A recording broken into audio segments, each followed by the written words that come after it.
I was talking to an old man, old Christian man, no, na kakilala rin po namin.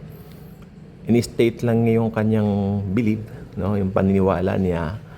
At ang sabi po niya, we will get to know or we will get a hint who the Antichrist is, sabi niya.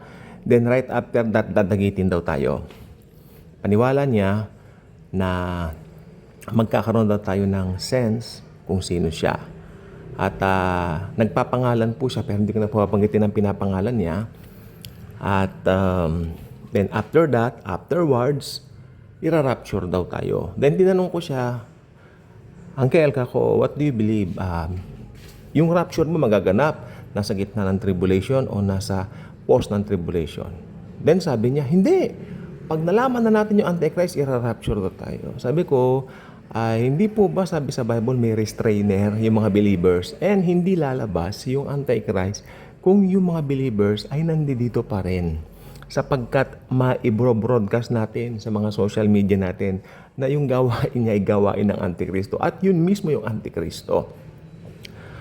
Then nagbigay siya ng ilang points na parang hindi naman po ito ay nagtutugma.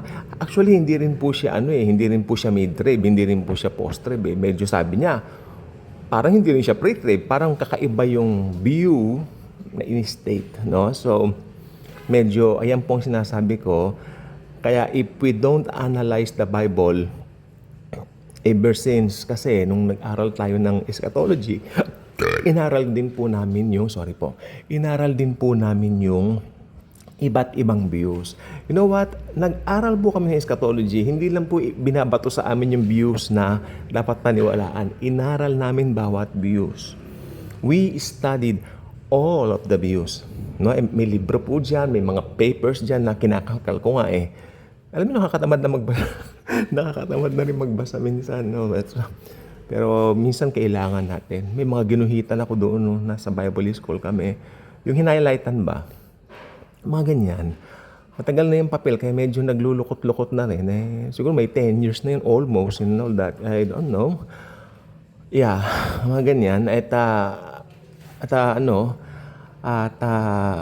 Yung ibang views talaga, pag hindi mo nga inaral ito, medyo ligaw yung paningin mo. Sabi ko, yung restrainer po kasi tayo. Sabi ko, at hindi lilitaw ang Antichrist kung nandito pa po tayo. Pag yung restrainer na alis na, maliwanag po sa Thessalonica, doon lilitaw yung man of lawlessness, the Antichrist ka po. Yun naman mabait naman po yung kausap ko, I will try to consider it. No, dahil alam nyo po, napakahalaga po ng alam natin yung mga views. Kasi iba't ibang views po yan, marami po yan, and we have to respect those other views also. Hindi po tayo dapat nakikipagtalo. Maganda nakikipagkwentuhan nga po tayo. Ano po ba ang views po ninyo? Gusto ko malaman po sa comment section. And I believe naman, not all who listens to these videos have the same views like me. Kaya talagang ang pinakamaganda po talaga is to respect one another. Iwasan natin magtapon ng mga comments na medyo makakasakit sa damdamin nung nag-post o nung may-ari nitong channel, di ba? Unang-una, si Jesus ang may-ari po nito, ginagamit lang po ako. Pero mas maganda po kung hindi ganoon ang view mo, magsasalita ka, then parang mabibigat yung mga salita, no? Maganda naman po yung we have our own. Yeah, and I consider it, or should I say, respect. Pero kaya po, nandito po itong mga ganitong channel na tulad po nito, para ibigay ko po yung according sa pag-aaral namin, yun po talaga yung lumalabas na tamang view. Kaya ang pinakatamang view po, pwede ko sabihin po rito, karaparang ko sabihin, no? Ang pinakatamang view talaga yung pre-trib rapture. Yun po ang pinaka-accurate at hindi po magko-conflict sa ibang verses. Mahirap pag nag-conflict yung ibang verses, hindi na po harmonize ito at magiging complicated. Sabi nga ni Avril Lavigne, complicated. Di ba? So, para hindi po maging komplikado, let us rightly divide the scripture as the Apostle Paul commanded us. It's for our own benefit also. Mas madali tayo makapag-share kung alam natin yung rightly dividing the scripture. future. At ito po ay lalo na eschatology ang pinag-aaralan natin, end times, and we're in the end times.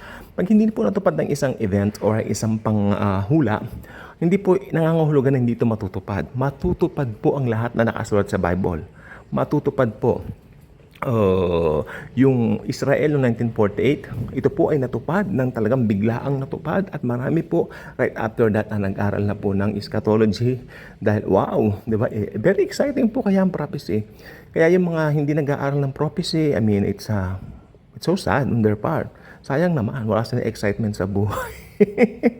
O, yun lang po. May pupuntahan pa po siya. Okay, God bless po.